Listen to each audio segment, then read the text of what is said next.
Chelsea are out of the European Cup. I am truly heartbroken, but it's a weird thing. Loz and I were just talking off camera, and it's not often you say this off the back of a defeat, but I genuinely can't think of a time when I've been more proud of a Chelsea team. Right. That was some performance, wasn't it? It was not only a performance, I felt that was an era-defining performance from the Tuchel era. Yeah.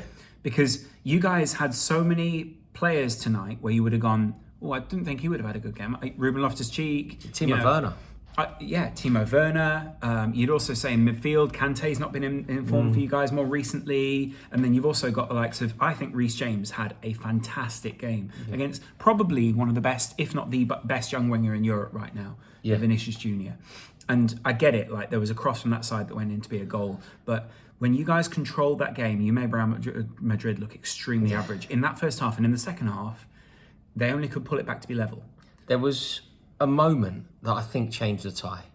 And I would be very interested to hear your thoughts on this, because this one doesn't sit comfortably with me. I'm really contorted about this, so upset. Mm-hmm. It's the disallowed goal from Marcos Alonso. I think Loz and I have differing opinions on this, and I think therefore this is perfect. Should we both put a case forward? Because your case is... My case is that whether the ball hits his hand or not, it doesn't change the trajectory. It came from a ricochet, it therefore can't be on purpose. It can't be an intentional handball because it was a ricochet. Mm-hmm. He wouldn't have been able to move his hand in time. And his hand was in the silhouette of his body. It therefore doesn't... He has hands, they have to be somewhere. Mm-hmm. If they're out here, it's a handball. If they're in the silhouette of your body, you're doing everything you can to minimise it. And even if it hits your hand, it doesn't change the trajectory of the ball. Okay. Therefore, no advantage, goal should stand. Okay.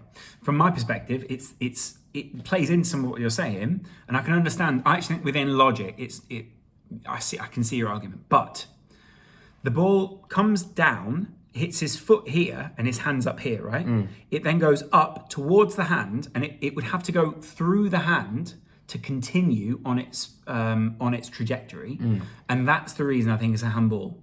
If it had hit the hand and it was a graze or something like that, I think that's slightly different. But it hit the hand and it almost stopped it. It would have gone up and been more difficult to control, and therefore I think it counts as a handball. And when you say within the silhouette of the body, it's got to be within the silhouette from the velocity of the ball. So it is not within the silhouette because it's out here, sort of out here, out from the body. So if you look from the ball's angle, it's not within the silhouette of the body. I get what you're saying. Yeah, I think it's really harsh. You've put a fair case forward. It'd be very interesting to hear your thoughts on that, because I think that goal should have stood. If that stands, Chelsea score there, we score again, we're 4-0 up. It's a very different feeling around the game. It gives you a cushion, massive cushion in the game then. And obviously if they then go and score their one, you still go through. Yeah, and I don't think they do, because had Chelsea gone into a 4-0 lead, I feel it would have been unassailable. Yeah. As it turns Blanco out... wash. Yes, as it turns out, that didn't happen. And I think the reason that it didn't happen was because they are so ruthless when they get a chance. I mean, Luka Modric's dink over, the finish was elite. Karim Benzema, one opportunity, one goal. Chelsea had the chances but didn't take them. That, I think, is the story of the tie, in fact. I wouldn't get too... I get it. There are chances created. I think they created a clear-cut chance that felt like that should be a goal. The two chances from Havertz I felt were more like half chances because of the angle that he got them from and because of where the goalkeeper would be. Chelsea needed to continue putting the pressure on, and all of their goals tonight were really decent goals, really well. I mean, that Mason Mount opener was just sensational. That's a sensational Timo finish. Werner was so unlucky, and then did the impossible. I mean, I think he was really unlucky today as well. I think he was robbed.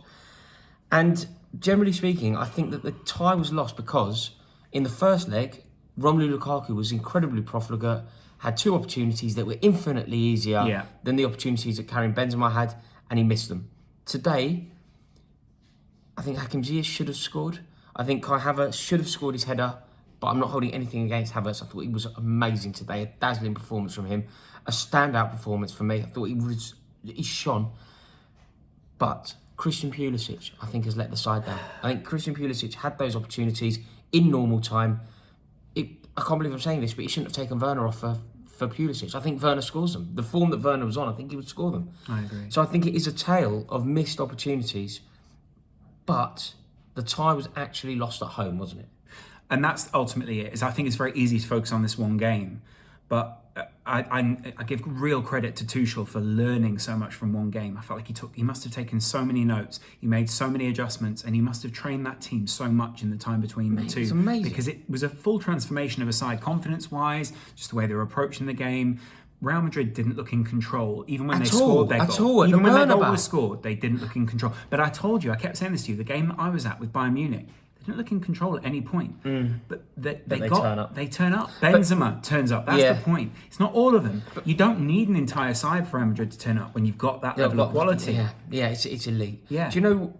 Courtois, by the way, is questionable at this level. Courtois... I feel like, obviously, I get he's a good goalkeeper, and I get there's going to be a lot of angry Real Madrid fans out there. I genuinely think Real Madrid can do better than Courtois as their main goalkeeper. Yeah, I mean, he's a good goalkeeper. A lot. He's conceded plenty. I also think I will see in the next round, probably against Man City, and I hope it is Man City because I think that will be the biggest challenge.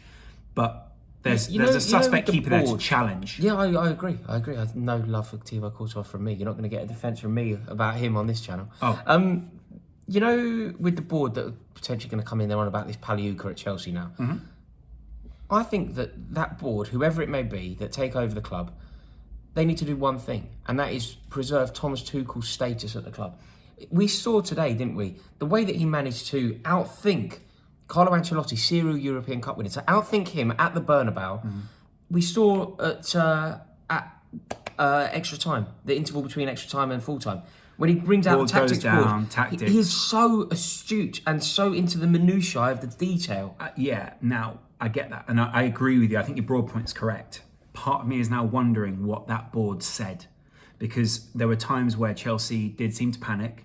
The players seemed a little confused as to what the actual game plan was. And I think the game plan was, one of you will drop deep into the half space and you'll head it on and there'll be a ball off that you will then skin one of their defenders. Which happened, though. Which happened. And I get it. But I'm wondering if it was sort of like, well, we're just rinse and repeat, rinse and repeat, rinse and repeat. I get that. You've got to be quite crude at that point.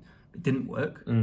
I still think he's worth preserving as a manager. I think he's amazing. That would be my one thing for the board. It's not really amazing. Unless you have a better option, which you definitely don't at this point, then he's by far your best manager in the field that you've got. And he's the one who will keep you in touch with Liverpool, Man City, obviously Newcastle investing now.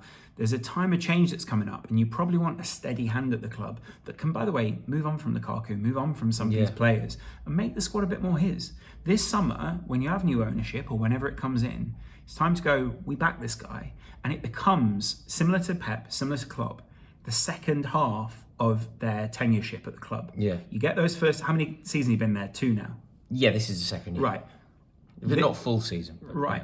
He'll get the end of the cycle of some of these players, but he needs to start the second half of that tenureship when it begins to be his. And then you'll get the final and third half third quarter when he's through that bit there. Chelsea are out, Real Madrid progress. Nobody who's left in the competition is going to be looking at that Real Madrid team and thinking that there is anything majorly to fear.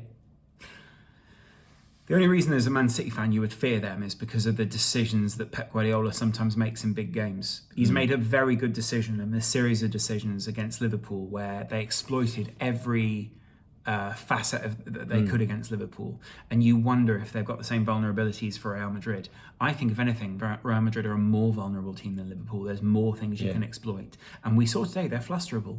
The only thing is now, in every run, you get that tie where you go, oh, we were flustered there. Okay, that's happened now. Yeah.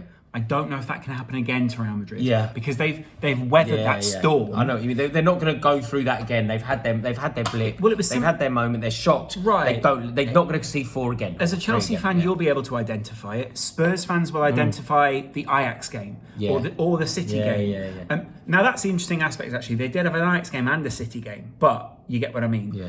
And then there's the Liverpool game where Liverpool had Barcelona. They had all these teams. You have ties you identify. Real Madrid tonight will be thinking, we got off there. A heartbreaker. An absolute heartbreaker. Thank you so much for watching this video. Sorry, guys. I am devastated. I'm a Liverpool fan, and I feel bad for you guys. So I don't know how you feel, mate, but you put in a valiant performance. It's so difficult watching those on the streams. Yeah. Who are you most proud of tonight? Who's your man of the match? I thought Mason Mount was brilliant. I thought Reece James was truly brilliant. I thought Kai Havertz was sensational. He put in the performance where he deserves now. Timo Get rid of Werner. Lukaku. There's no need for him at the club Absolutely. anymore. Yeah, Absolutely. He cost us his tie. Absolutely. He cost us his tie. Yeah, I agree. In a bit.